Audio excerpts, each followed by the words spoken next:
नमस्कार. संत स्वामी माझा संगाती या आपल्या चॅनलमध्ये मी विलास गावरसकर आपल्या सर्वांचं मनापासून स्वागत करतो.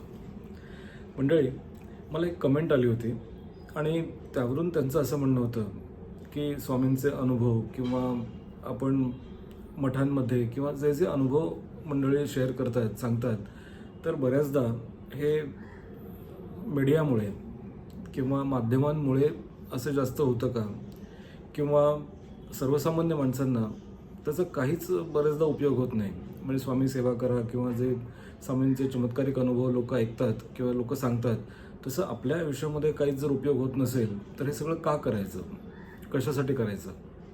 आणि कमेंट केली होती त्या खूप विद्वान आहेत, म्हणजे खरंच क्रिएटिव्ह आहेत खूप, आणि एका ठराविक पॉईंटला मला वाटतं त्या निराश झालेल्या आहेत, हताश झालेले आहेत, आणि त्यामुळे त्यांना असं वाटतं, खूप मोकळेपणाने त्यांनी शेअर केलं. खरं म्हणजे त्यांचं अभिनंदन की असं खूप मोकळेपणाने संवाद साधल्याबद्दल. कारण हे फक्त एका याचा राग किंवा अध्यात्माचा राग वगैरे असं नाही आहे, पण हा मुद्दा खूप लोक चर्चा करतात त्याचे माझ्याबरोबर, की आम्हाला आमच्या आयुष्यामध्ये जे जे पाहिजे ते कधीच काही मिळालं नाही, मग आम्ही हा वेळ वाया घालवावा का. आणि हा मुद्दा अतिशय महत्त्वाचा आहे. महत्त्वाचा म्हणजे आपण दुर्लक्ष करू शकत नाही, पण एक नक्की आहे की जसं आपण वारंवार सांगतो की या चॅनलमधून फक्त चमत्कारिक अनुभव लोकांना सांगायचे आणि एका ट्रान्समध्ये घेऊन जायचं किंवा स्वप्नरंजन करायला भाग पडायचं, हा उद्देश नाही आहे. मी स्वतःसुद्धा अनेकदा सांगितलेलं आहे की जो ग्राफ आपला वर खाली होतो किंवा जे आयुष्यात संकट येतात, चढ उतार येतात, ते प्रत्येकाला करावेच लागतात, भोगावेच लागतात, त्याशिवाय त्याची सुटका नाही आहे. या गोष्टी कशासाठी महत्त्वाच्या आहेत, कारण तुमचं इंद्रियांवर नियंत्रण होतं, तुमचं मन शांत होतं, जगण्याकडे बघण्याचा दृष्टिकोन तुमचा एक वेगळा होतो, त्यासाठी या गोष्टी गरजेच्या आहेत. बरं, त्यांचं म्हणणं असं होतं की मी सगळ्या गोष्टी माझ्या कुटुंबासाठी भरपूर प्रमाणामध्ये केल्या, पण मला त्याचं काहीच क्रेडिट म्हणा किंवा ते ॲक्नॉलेज झालं नाही. घरात स्त्रीचा जो जो रोल असतो तो सगळा मी केला, व्यवसाय केला, आधी नोकरी केली, मग व्यवसाय केला, मग त्यातून आणखीन काही वेगवेगळ्या गोष्टी मी केल्या. उद्देश हाच होता की आपलं कुटुंब पण सांभाळायचं आहे. आर्थिक हातभार हा तर महत्त्वाचा आहेच आहे, पण माझी जी बुद्धी आहे किंवा माझं जे कौशल्य आहे ते सुद्धा कुठेतरी कामाला यावं, त्याचा उपयोग व्हावा, आणि विन विन सिच्युएशन होती. म्हणजे संसाराला पण हातभार लागावा आणि माझी कला किंवा माझ्यातलं कौशल्यसुद्धा कामाला लागावं, अशा खूप काही गोष्टी मी केल्या, पण घरातून ते ॲक्नॉलेज झालं नाही. विशेषतः आमच्या यांना त्या गोष्टी कधीही पटल्या नाहीत, कधीही आवडल्या नाहीत, किंवा त्यांच्या तोंडून कधीच मी ऐकलं नाही की खरंच तू खूप छान काम करतेस किंवा हे तुझं अचिव्हमेंट खरंच चांगलं आहे. आणि मुलांनाही तीच सवय लागली आहे असं त्या म्हणतात. त्यामुळे आमच्या घरामध्ये 2 पक्ष निर्माण झालेले आहेत. एक मुलांचा आणि नवराजींचा एक पक्ष आणि एक माझा एकटीचा पक्ष. सध्या राजकारणात आपण तेच बघतोय की आपल्या नातेवाईकांपासून लोक वेगळे होतात, स्वतःचा वेगळा पक्ष काढतात.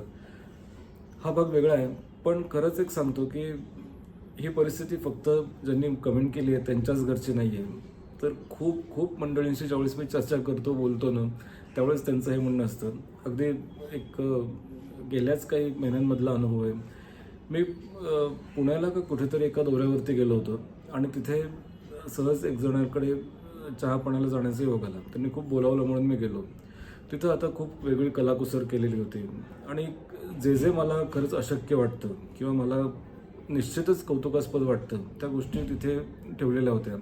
त्यामुळे ते बघून मलाही कौतुक वाटलं आणि मी म्हणालो की अरे किती छान, किती सुंदर आहे. इतकी कला ज्याच्या हातामध्ये आहे त्याला परमेश्वराचा आशीर्वाद नक्कीच असतो, त्याशिवाय ते शक्य होत नाही. त्यावेळेस त्यांनी माझ्याकडे बघितलं आणि ते म्हणाले, काही उपयोग नाही सांगू ना, की तुम्हाला वाटतं, पूर्ण आमच्या सोसायटीलाही वाटतं, पण आमच्या घरात त्याची काही किंमत नाही. असो, तर फार काही मुद्दा मी तिथे हे केला नाही, नाहीतर उगीच घरात भांडणं लागायचं. पण एकंदरीत मुद्दा तसा असतो की आपण जे काही काम करतो, अगदी लहानपणी शाळेत असताना एखादं बक्षीस जरी मिळालं तरी आपले मित्र, सगळं बाकीचं जग, सोसायटी एका बाजूला आणि आपल्या घरातले लोक एका बाजूला, त्यांना दाखवण्याची जी धडपड आहे ते खूप खूप महत्त्वाची असते. म्हणजे यातून कुणाचीच सुटका नाही. म्हणजे मला आठवतं आहे की माझा मुलगा स्कूल बसमधून आल्यानंतर त्याला शाळेमध्ये एक स्टार मिळाला, तरी तो मला दाखवण्यासाठी त्याची ती धडपड असायची. त्यासाठी तो दिवसभर तो स्टार जपून ठेवण्याचा प्रयत्न करायचा. संध्याकाळी आल्यानंतर तो स्टार मला आधी कधी दाखवेन आणि माझी रिॲक्शन त्याच्यावर काय असेल, अशी त्याला उत्सुकता असायची. अर्थात हे लहानपणी ठीक असतं, पण हेच असं मोठेपणी या अपेक्षा वाढायला लागल्या तर मात्र अपेक्षा भंग होतो. हे खरं आहे. त्यांचं म्हणणं पूर्णपणे चुकीचं आहे असं अजिबात नाही.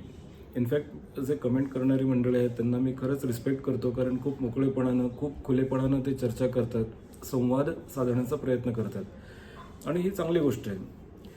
आता इथे अध्यात्म कुठे मदतीला येतं किंवा जे त्यांचं म्हणणं होतं की होणाऱ्या गोष्टी होणारच आहेत, मग आम्ही का वेळ वाया घालवायचा, किंवा स्वामींचं पारायण करा, अनुष्ठान करा, नित्यसेवा करा, मठामध्ये जा, उपास तपास करा, व्रतवैकल्य करा, पण हे करूनही जर आमच्याला काही होणारच नाही आहे तर काय त्याचा अर्थ आहे.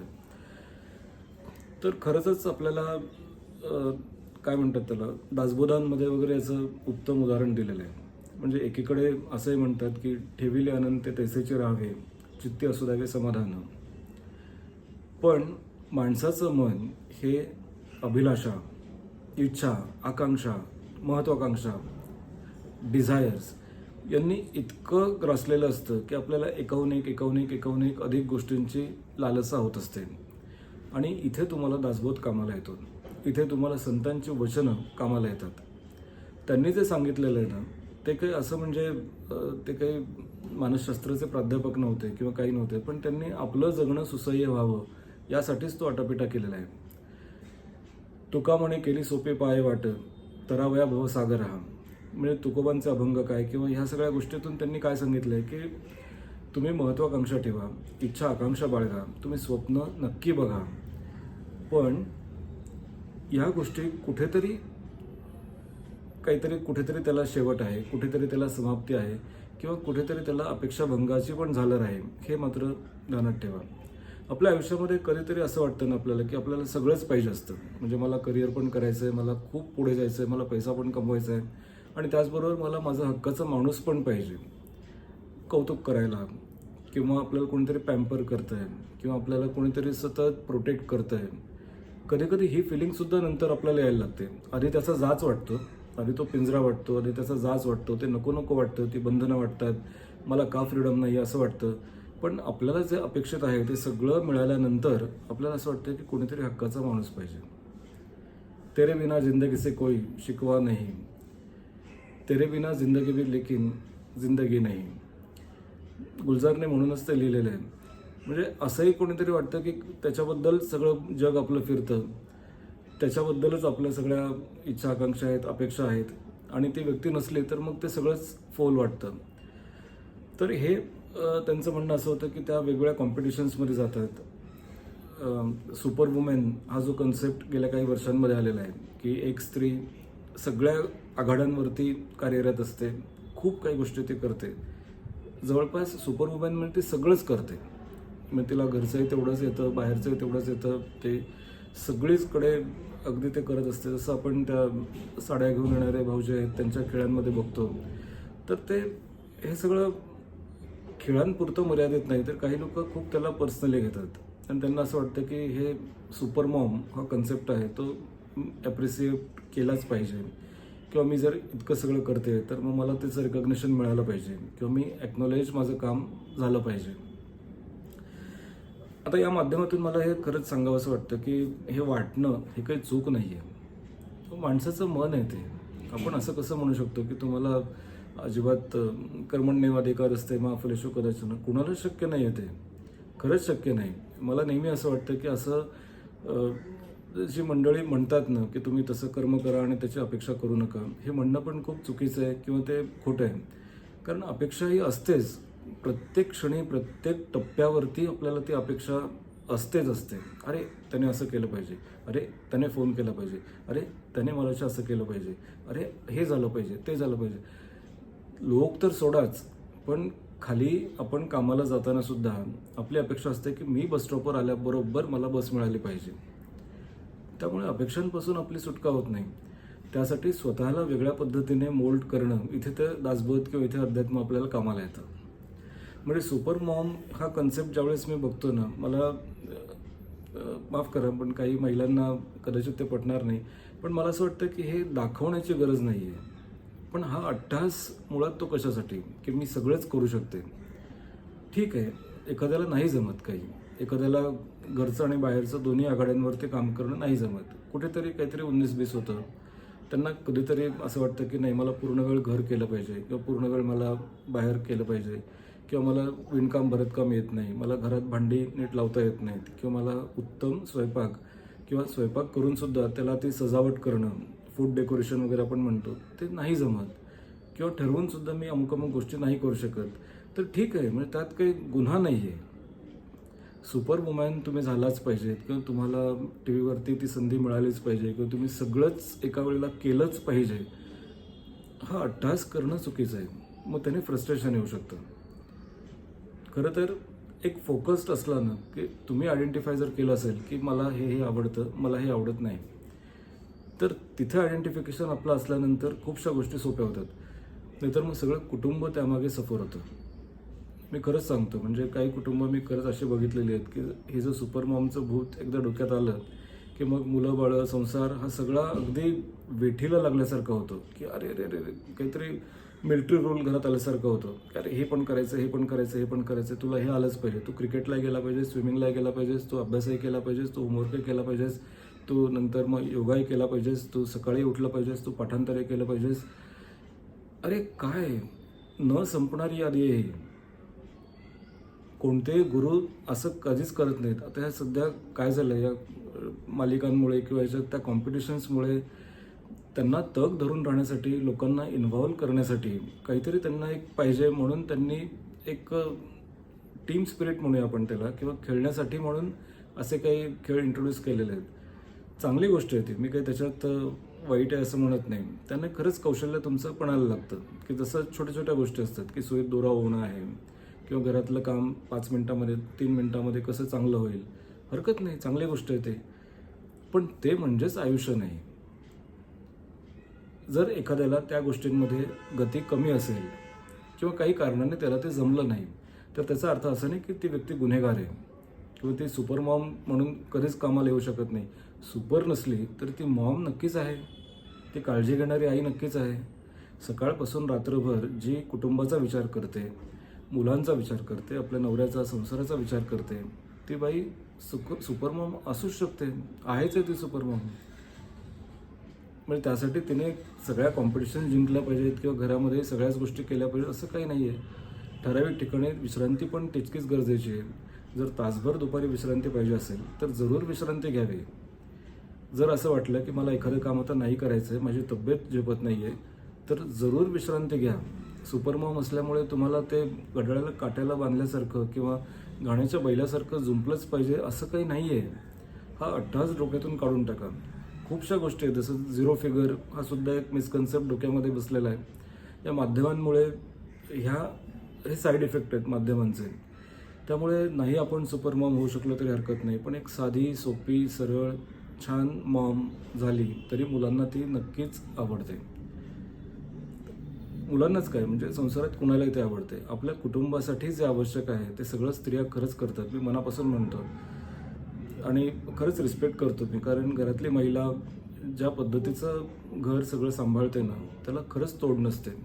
मग त्यासाठी ते लेबल आपल्याला लावण्याची गरज नाही की सुपर मॉम आहे बाबा, किंवा अरे तुला सगळंच येतं. हो हो हो, तुम्हाला सगळंच कसं काय जमतं बरं, तुम्ही सगळंच कसं काय करू शकता बरं. ठीक आहे, काही महिला नाही करू शकत, सगळंच एका वेळेला नाही जमत. स्वयंपाक करणारे घरात गृहिणी सगळेच आहेत, पण म्हणून रेसिपीचे व्हिडिओ करणं हे सगळ्यांनाच नाही जमत. काही बिघडत नाही त्याच्यामध्ये. तुम्ही तुमच्या कुटुंबाला, नातेवाईकाला, पै पाहुण्याला आलेल्याला त्याची पोटाची खळगी भरता, त्याला तृप्त करता, हे पण काही कमी नाही आहे. त्यामुळे आज या माध्यमातून मला हे सांगावंसं वाटतं की स्वामींची सेवा करणं किंवा हे करणं, स्वामी कधीच सांगत नाहीत की माझी सेवा करा. हे आपण आपल्यासाठी करायचं असतं. आणि त्यातून आपण एक धडा घ्यायचा असतो की ठीक आहे, म्हणजे अभिलाषा तुम्हाला असली पाहिजे, काही त्यात गैर नाही आहे. तुम्ही एक्सप्लोअर करा. म्हणजे अगदीच तुम्हाला तुमची बुद्धी असेल किंवा खरंच तुमच्या बुद्धीची ती मागणी असेल तर तुम्ही भरपूर प्रगती करा, भरपूर उंच उंच स्वप्न बघा, खूप छान आहे बघा. पण कुठेतरी जगण्यातलं अध्यात्म लक्षात ठेवा की या सगळ्या गोष्टीचा शेवट असतो. अपेक्षा भंगसुद्धा होऊ शकतो. प्रत्येक गोष्ट मनासारखी झाली पाहिजे किंवा प्रत्येक गोष्ट आपणच जिंकली पाहिजे तरच आपला अर्थ असतो असं नाही आहे. पुरस्कार, बक्षिसं, कॉम्पिटिशन्स ह्या सगळ्या एका बाजूला असतात. पण आपली स्वतःची कॉम्पिटिशन असेल तर ती जास्त महत्त्वाची वाटते. लोक काय दोन्ही बाजूने बोलतात, चांगलं वाटतं. हे खरंच मान्य आहे की लोकांनी कौतुक केलं की आपल्याला मुठभर मास चढतं अंगावर, चांगलं वाटतं. पण तेच शाश्वत सत्य नसतं. बऱ्याचदा हा कम्युनिकेशन गॅप असल्यामुळे सुद्धा मंडळी दुखावली जातात, हे मात्र खरं आहे. म्हणजे आज दुसरी पण बाजू मला आवर्जून या माध्यमातून सांगावीशी वाटते की ह्या ज्या क्रिएटिव्ह मंडळी घरामध्ये असतात त्यांच्या घरातल्यांना एक थोडी जबाबदारी अशी आहे की त्यांनी ते काम निदान ॲक्नॉलेज करा. तुम्हाला नसेल आवडत कदाचित, पण म्हणा, अरे वा छान आहे, बरं केलंच, तेवढंच मुठभर मास चढेल. खोटं किंवा अवास्तव किंवा विनाकारण चुकीचं असं काही कौतुक करू नका, फाजील काही करू नका. जे रिझनेबल आहे ते करा. अरे वा छान गाणं गायलं, मला आवडलं तुझं गाणं, आता तयारी करत राहिलीस ना तर पुढे आणखीन मला आनंद मिळेल, मी स्वतःच तुझं श्रोता होईल. असं ऐकलं की स्वतःला एक मोटिवेशन मिळतं, म्हणजे घरातल्यांना पण एक मोटिवेशन मिळतं. म्हणून मला नेहमी एक प्रामाणिक गोष्ट सांगावीशी वाटते की ॲक्नॉलेज केलं पाहिजे. घरातली स्त्री म्हणजे असून अडचण नसून खोळंबा असा प्रकार नाही आहे. तर तिला तिचं महत्त्व आहे, तिचं अस्तित्व आहे. तुम्हाला समोर येणारं म्हणजे एस्पेशली मी तर नेहमीच ते म्हणतो की माझ्या आईने केलेला स्वयंपाक हा जगातल्या कुठल्याच 5 स्टार हॉटेलच्या तुलनेमध्ये मला श्रेष्ठ वाटतो, कारण तो कष्टाने केलेला असतो. आणि ज्या दिवशी मी म्हणतो, प्रत्येकच दिवशी म्हणतो, पण ते म्हटल्यानंतर मला स्वतःला जास्त आनंद मिळतो. आईला फरक नाही पडत, कारण आई कष्टाने करते, सगळं मनापासून करतच असते, तर त्याला तेवढा फरक नाही पडत. पण मला खरंच असं वाटतं की कौतुक म्हणण्यापेक्षा ते ॲक्नॉलेज केलं ना की आपल्याला खरंच मुठभर मास चढतं. त्यामुळे कमेंट केल्याबद्दल मला ताईंचं खरंच कौतुक वाटतं. पण एवढं नक्की आहे की तुम्ही सुपर मॉम आहात, नक्कीच सुपर मॉम आहात. तुम्ही इतकं छान सगळ्या कॉम्पिटिशन्स करता. पैठणीसारख्या खेळांपासून तुम्ही अनेक खेळ तुम्ही आयुष्यामध्ये खेळलेला आहात. आयुष्य हा सुद्धा खेळ आहे. खेळ मांडियेला बाळवंटी गाई, हे सगळं अध्यात्माचं तुम्ही छान खेळ खेळता आहात. इतकं चांगलं लक्ष तुमच्या कुटुंबावर तुम्ही देत आहात. त्यामुळे एखाद वेळेस ॲक्नॉलेज करायचं राहून गेलं तरी फार मनाला लावून घेण्यासारखं नाही आहे. बऱ्याचदा असं असतं की आपल्याला वाटत खूप असतं, पण आपण ते एक्सप्रेस करत नाही. आपल्याच घरातली व्यक्ती आहे, त्यामुळे आपण दुर्लक्ष करतो. पण महत्त्व असतं एवढं नक्की आहे. म्हणजे खरंच मी एक सगळ्या पुरुषांचा प्रतिनिधी म्हणून सांगतोय की आपल्याला ते महत्त्व कळत असतं, पटत पण असतं. पण कधी कधी काही गोष्टी राहून जातात की ठीक आहे, घरातलंच आहे ना, म्हणूया नंतर. बाहेरच्यांनी तुझं कौतुक केलं ना तर ते महत्त्वाचं आहे, असंही काही जणांचं म्हणणं असतं. त्यामुळे गुरुभक्ती करू नका किंवा मठात जाऊ नका, हे करू नका असं मी काही म्हणणार नाही. ते सगळं करा, कारण आपल्या आयुष्यासाठी ते गरजेचं आहे. पण त्याचबरोबर आपल्या मनाला स्वतःला ट्रेन करण्यासाठी आपल्या स्वतःला स्वभावामध्ये बदल मात्र थोडा केला पाहिजे. अपेक्षा थोड्या कमी केल्या किंवा मंदावल्या तर सगळं जग खूप छान दिसतं. असे अनेक खेळ तुम्ही पुढे खेळत राहा. खूप शुभेच्छा आहेत तुम्हाला आणि ते काम नक्की ॲक्नॉलेज होतं. तुम्हाला एक गोष्ट नक्की सांगावीशी वाटते की हे काम व्यक्तींकडनं जरी ॲक्नॉलेज नाही झालं ना तरी बघणारा तो असतो, आणि त्याने जर कला दिली असेल तुमच्यामध्ये तर तो नक्कीच ते बघणार, तो नक्कीच ते हिरणार, हे 100% खरं आहे. असो, पुन्हा नवीन अनुभवांसह नवीन व्हिडिओमध्ये भेटूया. तोपर्यंत नमस्कार. श्री स्वामी समर्थ.